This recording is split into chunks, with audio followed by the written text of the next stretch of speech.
नमस्कार मित्रांनो, दही MPSC या यूट्यूब चॅनलवर सर्वांचे आपले स्वागत आहे. आज आपण भारतीय राज्यघटनेविषयी अत्यंत महत्त्वपूर्ण प्रश्नाचा आपण सराव करू. जर या चॅनलवर आपण नवीन असाल तर या चॅनलला सबस्क्राईब करा, जेणेकरून येणाऱ्या नवीन व्हिडिओची माहिती आपल्यापर्यंत पोहोचली जाईल. राज्यघटनेवरील अत्यंत महत्त्वपूर्ण प्रश्नसंचावरचा आपण सराव करू. सुरुवातीचा प्रश्न पाहू.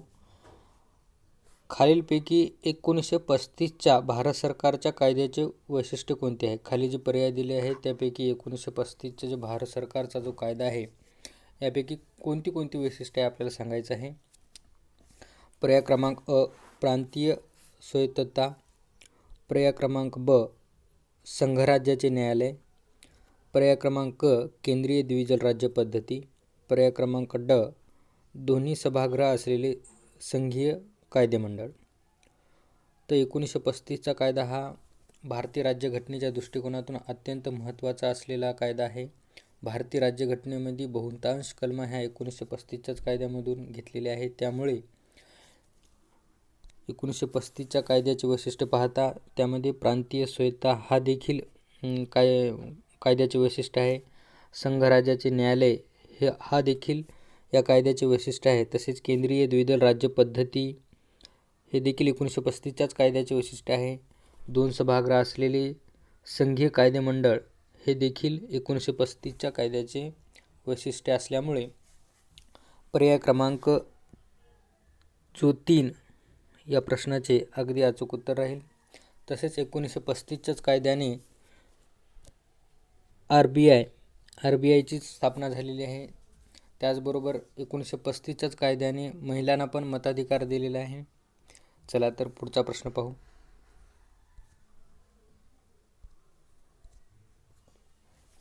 पुढील प्रश्न आहे, राजकुमारी अमृता कैर ह्या कोणत्या मतदारसंघातून संविधान सभेवर निवडून आल्या होत्या?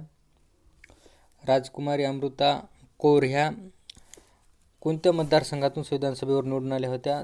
पर्याय आहेत बिहार, केंद्रीय प्रांत, बॉम्बे, पंजाब. तर अमृता कौर ह्या केंद्रीय प्रांतामधून निवडून आल्या होत्या. काँग्रेसकडून इलेक्टेड झालेल्या ह्या उमेदवार होत्या. 1954मध्ये ते केंद्रीय आरोग्य मंत्री कॅबिनेट पद देखील त्याने भूषवलेले आहे, हे पण लक्षात असू द्या. पुढील प्रश्न पाहू. खालील विधानाचा विचार करा. खालील 2 विधान दिलेले आहेत ते पाहू. प्रथम विधान आहे, डॉक्टर BR आंबेडकर हे मसुदा समितीचे अध्यक्ष होते. ब विधान आहे की श्री S.J. खांडेलकर या समितीचे सदस्य होते. वरील विधानाचा विचार करता पर्यायामध्ये ब बरोबर आहे, अ बरोबर आहे, अ ब दोन्ही बरोबर आहेत, अ व ब दोन्ही चूक आहे. तर या प्रश्नाचे अचूक उत्तर आहे पर्याय क्रमांक 2, म्हणजे अ हे विधान बरोबर आहे. कारण डॉक्टर BR आंबेडकर हे मसुदा समितीचे अध्यक्ष होते. तर त्याचबरोबर GS खांडेकर मसुदा समितीचे सदस्य नव्हते. त्यामुळे अगदी अ विधान हे बरोबर आहे. चला तर पुढचा प्रश्न पाहू. इथं जराशी चूक झालेली आहे. इथं संविधान सभेबाबत खालीलपैकी कोणते विधान सत्य आहे? इथं संविधान असं पाहिजे, संविधान सभा.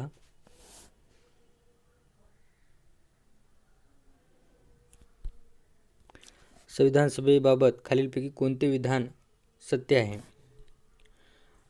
पर्याय दिले आहेत. ती प्रौढ मताधिकार नव्हती.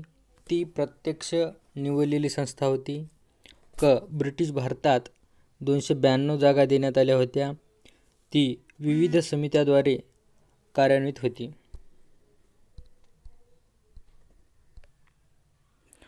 लक्षात घ्या, भारतीय संविधान सभा ही प्रत्यक्ष निवडलेली संस्था नव्हती. ती अप्रत्यक्षपणे भारतीय जनतेचं प्रतिनिधित्व करत होती. त्यामुळे पर्याय क्रमांक ब नसेल. पर्याय क्रमांक जो ब आहे तो नसेल. त्याचबरोबर ब्रिटिश भारतात 292 जागा देण्यात आल्या होत्या. हा देखील पर्याय चुकीचा आहे, कारण की ब्रिटिश भारतामध्ये 389 जागा दिल्या होत्या, त्यामुळे पर्याय क्रमांक क सुद्धा चुकीचा आहे. अ आणि ड चा विचार करता ती प्रौढ मताधिकार आधारित नव्हती. बरोबरच आहे. अप्रत्यक्षपणे निवडून गेली असल्यामुळे प्रौढ मताधिकाराचा तिथे अवलंब केला नव्हता आणि ती विविध समित्याद्वारे कार्यरत होती. भारतीय संविधान सभेमध्ये 22 अशा समित्या होत्या, त्यामुळे पर्याय क्रमांक अ व ड हे याचं योग्य उत्तर राहील. म्हणून पर्याय क्रमांक 3 या प्रश्नाचे अगदी अचूक उत्तर आहे.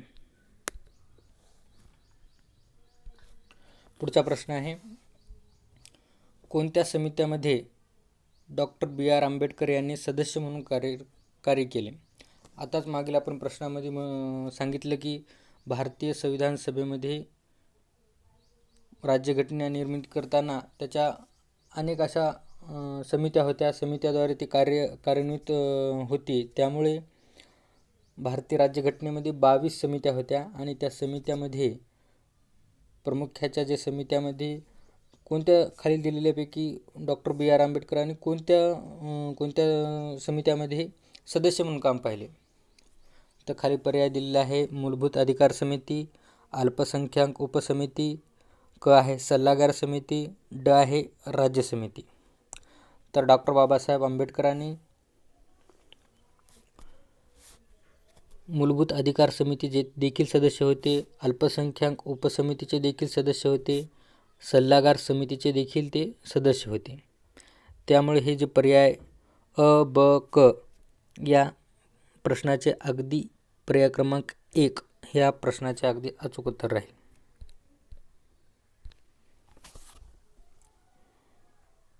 पुढील प्रश्न पाहू.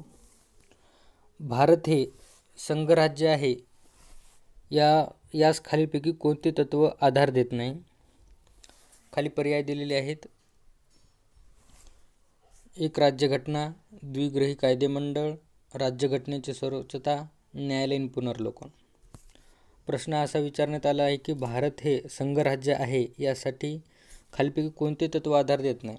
त्यामुळे आपल्याला संघराज्याचे वैशिष्ट्य माहीत असावे लागते. त्याबरोबर संघराज्याच्या वैशिष्ट्यामध्ये येणारे घटक हे द्विगृही कायदेमंडळ आहे, न्यायालयीन पुनर्लोकन आहे, राज्यघटनेची सर्वोच्चता हे संघराज्याचे वैशिष्ट्य आहे.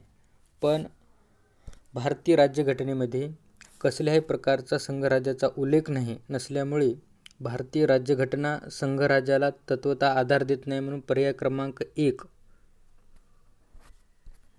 क्रमांक 1 या प्रश्नाचे अगदी अचूक उत्तर राहील.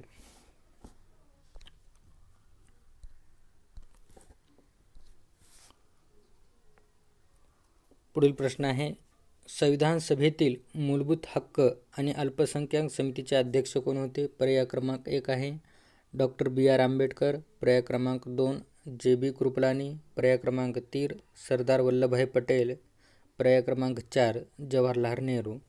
तर या प्रश्नाचं अगदी अचूक उत्तर आहे सरदार वल्लभभाई पटेल. हे घटना समितीमधील ज्या समित्या होत्या मूलभूत हक्क आणि अल्पसंख्याक समितीचे ते अध्यक्ष होते. पुढचा प्रश्न पाहू. खालील विधाने विचारात घ्या. खाली 3 विधान दिलेले आहेत. पहिलं विधान आहे, भारतीय संविधान सभेचे पहिली बैठक 9 डिसेंबर 1946 रोजी पार पडली. दुसरं विधान आहे, डॉक्टर सच्चिदानंद सिन्हा हे भारतीय संविधान सभेचे अध्यक्ष होते.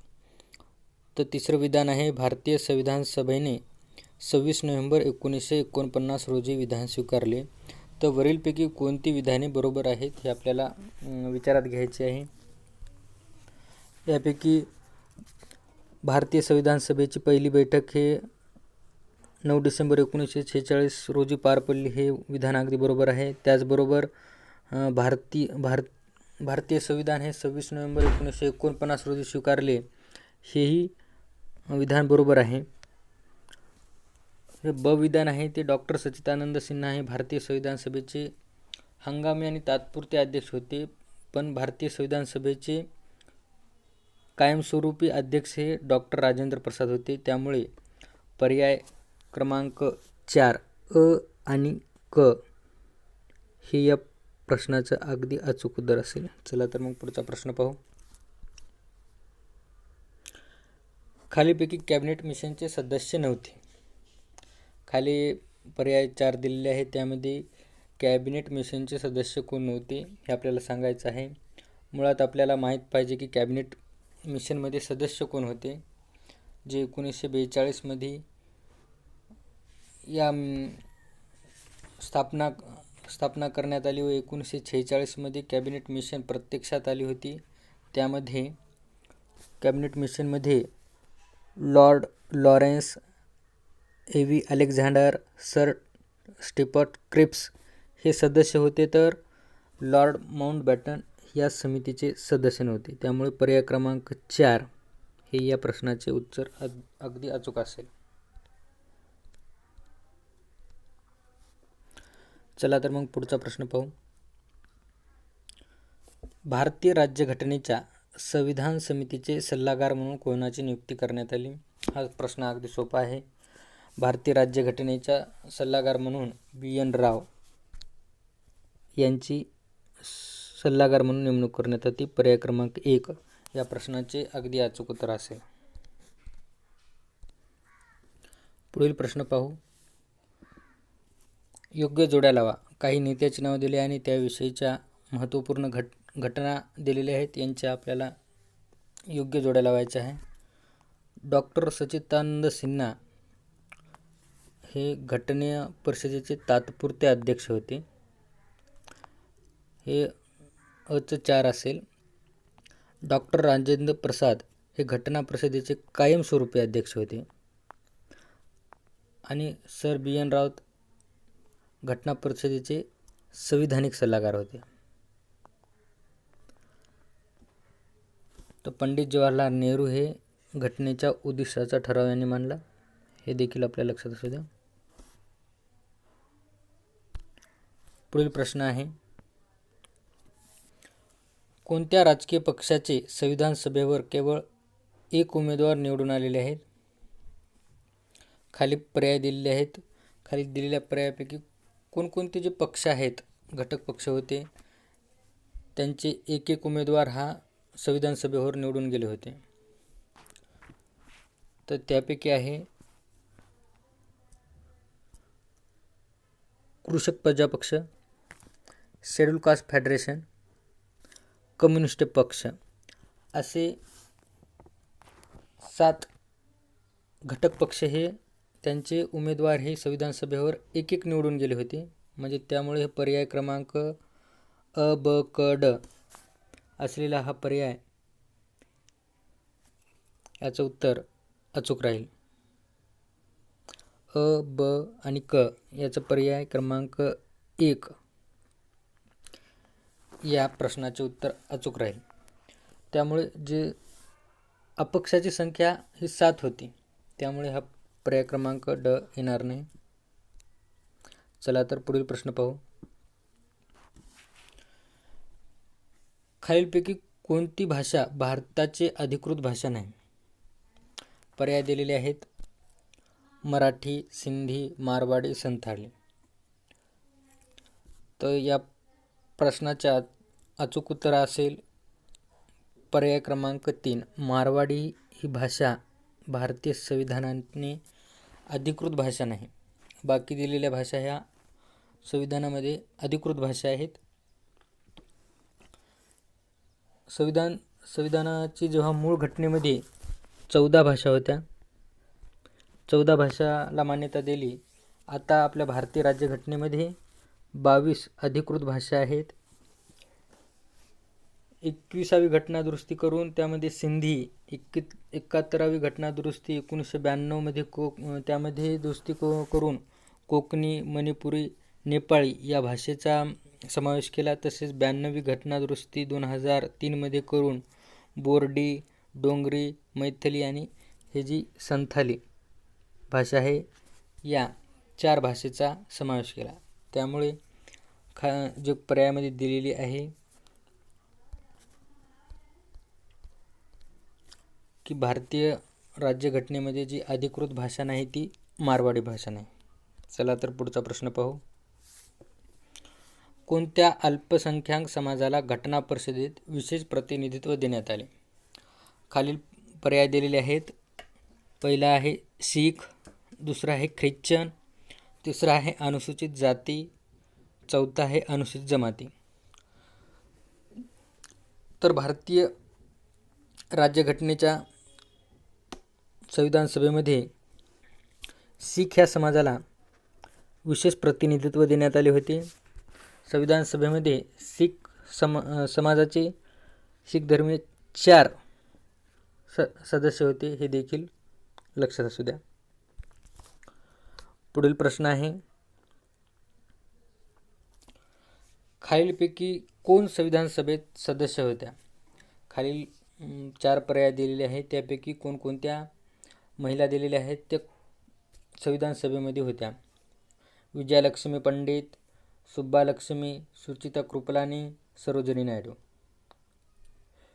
संविधान सभेमध्ये एकूण 15 महिला होत्या, हे पण लक्षात असू द्या. त्यामुळे या बहुपर्यायामध्ये दिलेल्या त्या कोणकोणत्या महिला ह्या संविधान सभेमध्ये होत्या हे आपल्याला माहीत असायला पाहिजे.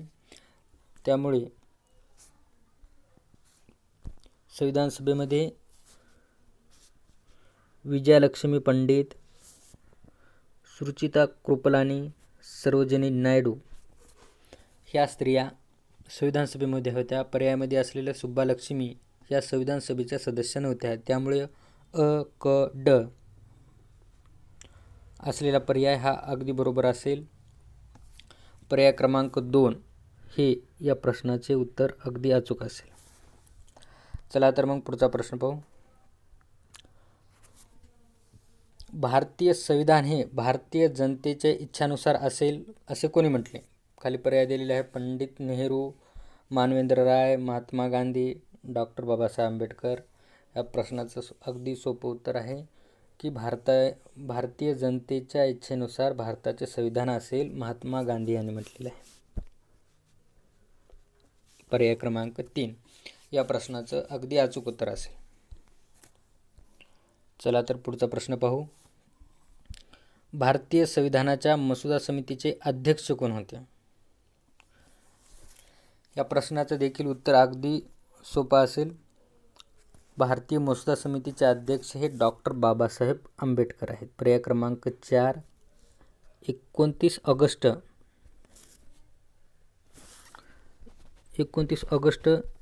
1947 मध्ये डॉक्टर बाबासाहेब आंबेडकरांची मसुदा समितीच्या अध्यक्षपदी नेमणूक करण्यात आली, हे पण ध्यानात असू द्या.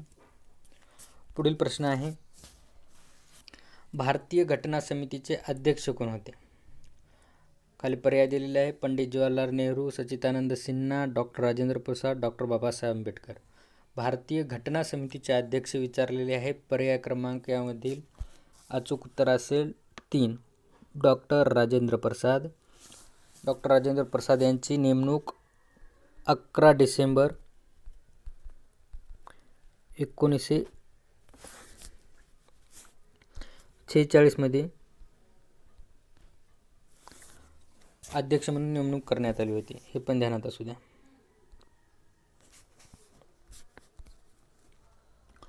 पुढील प्रश्न आहे, संघीय शासन व्यवस्थेमध्ये कोणता घटक महत्त्वाचा असतो? खाली पर्याय दिलेले आहेत. सत्तेचे केंद्रीकरण केलेले असते, सत्तेचे विकेंद्रीकरण केलेले असते, यामध्ये केवळ एकच सरकार असते. पर्याय क्रमांक 4 आहे, यामध्ये केवळ प्रांतिक सरकारे असतात. संघीय शासन व्यवस्थेमध्ये नेमकं काय असते? तर संघीय शासन व्यवस्थेमध्ये सत्तेचे विकेंद्रीकरण केलेले असते. विकेंद्रीकरण म्हणजे सत्तेचे विभाजन केलेले असते. तर याचा पर्याय क्रमांक 2 हे या प्रश्नाचं उत्तर अगदी अचूक असेल. पुढील प्रश्न पाहू. पुढील प्रश्न आहे, भारतीय राज्यघटना कोणत्या रोजी स्वीकारण्यात आली होती? आपण नेहमी सरनाम्याचं वाचन करत असताना प्रस्तावनेच्या प्रायम्बलमध्येच राज्यघटना स्वीकारण्याची तारीख दिली असल्यामुळे पर्याय क्रमांक 1 26 नोव्हेंबर 1949 हे या प्रश्नाचं अगदी अचूक उत्तर असेल. दिलेले सर्व प्रश्न हे प्रत्येक MPSCच्या STI, PSI, ISO व इतर महत्त्वपूर्ण परीक्षांमध्ये आलेले प्रश्न आहेत. त्याचबरोबर पुढचा प्रश्न पाहू. भारताचे घटना समितीचे पहिले अधिवेशन केव्हा झाले?